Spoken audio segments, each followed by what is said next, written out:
Audio Jungle.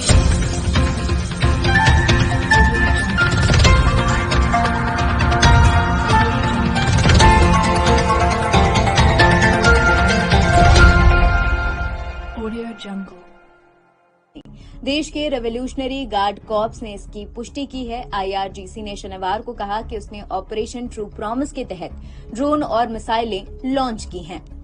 ये कदम Israeli अपराधों की सजा है। इजरायल ने कहा कि ड्रोन को उसके हवाई क्षेत्र पहुंचने में कुछ घंटे लगेंगे। बता दें, ईरान की सेना ने इजरायल पर करीब 200 ड्रोन और मिसाइलों से अटैक शुरू कर दिया है। इजरायली मिलिट्री ने शनिवार देर रात इस हमले की जानकारी भी दी। अमेरिकी सेना ने कुछ ड्रोन को मार गिराया है। वहीं इजरायल के आयरन डोम ने ईरान की तरफ से दागी गई मिसाइलों को इंटरसेप्ट किया है। टाइम्स ऑफ इजरायल के मुताबिक इजरायल के मिलिट्री बेस को नुकसान भी पहुंचा है। इस दौरान एक बच्ची भी घायल हुई। इजरायली सेना ने कहा कि जिन्हें हम तक पहुंचने में कुछ घंटों का वक्त लगेगा। इजरायली चैनल के हवाले से बताया गया कि ईरान में ड्रोन से हमला शुरू किया है।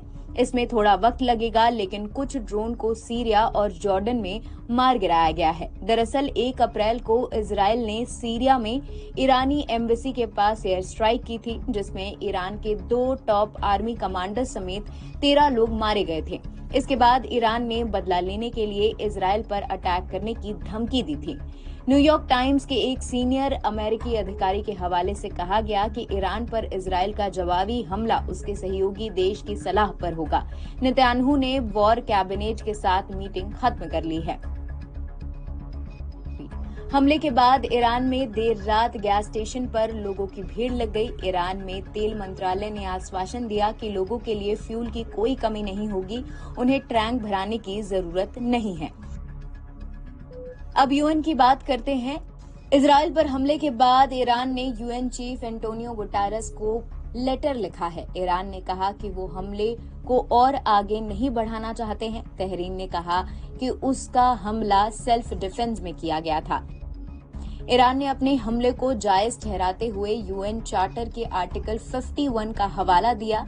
ये किसी भी देश को सेल्फ डिफेंस के लिए हमले की इजाजत देता है। ईरान की राजधानी तेहरीन में सरकार के समर्थन में इजरायल पर हमले के बाद जश्न मनाया गया।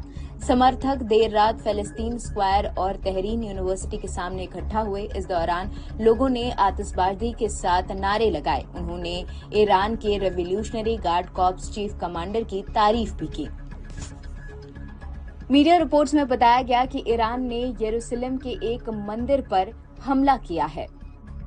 मिडिल ईस्ट के 8 देशों में अमेरिकी सेना तैनात है। जंग की स्थिति में इजरायल की मदद अमेरिका करेगा।